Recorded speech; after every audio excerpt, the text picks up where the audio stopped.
Hey guys, so today I'm going to be reading chapter 4 of Where the Mountain Meets the Moon. If you haven't checked out my video on chapter 1, 2, and 3 yet, be sure to check that out. Link will be in the description. Chapter 4. That night, Minli could not sleep.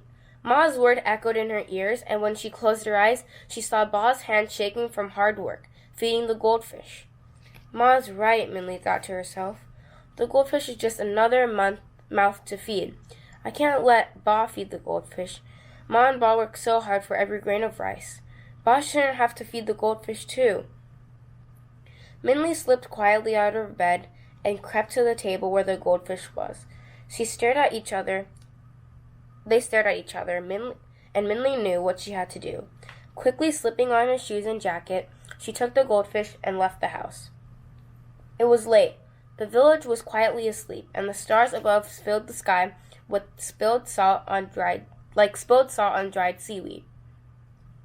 Minli's footsteps seemed to hush the night as she made her way toward the Jade River. At the edge of the river, Minli looked at her goldfish one last time. The moon shone above so even in the darkness of the night, the fish seemed to burn a bright orange. Its black eyes sparkled at her. I'm sorry I can't keep you, Minli whispered. I hope you'll be all right in the river. And when with those words, she emptied the bowl into the water. For a moment, the fish seemed shocked and was still, like a flickered flame on a match. When it wiggled in the water and swam in circles, a joyful fire twirled in the water. Minli watched it and sighed. As the sound faded into the night, Minli realized it was an echo of her mother's impatient, frustrated noise. Ma will never stop sighing unless our fortune changes. But how will it ever change? Minli asked carefully. I guess that is just another question for the old man of the moon. Too bad no one knows how to get to the never-ending mountain to ask him anything. The fish stopped swimming and looked up at Minli. I know where he is, it said. The female voice was high and soft, like the wind whistling through the reeds of the water. Minli stared. Did you say something? She asked. Yes, the fish said. I know how you can get to the never-ending mountain, and asked the old man of the moon a question. You're a talking fish? Minli asked, her words tumbling into each other with excitement. How can you talk? Most fish talk, the fish said. If you're willing to listen, one, of course, must want to be here. I do, Minli said, enthralled and eager. This was just like one of Ba's stories. She bubbled with excitement. How do you know the way to the never-ending mountain? I've swum all the oceans and rivers except for one, the fish said.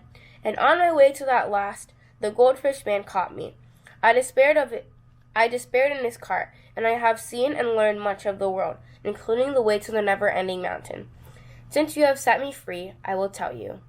You've swum all the oceans and rivers? Minli asked. The question slipped like overflowing water. Which river haven't you seen? Why have you traveled so much? Where's the never-ending mountain?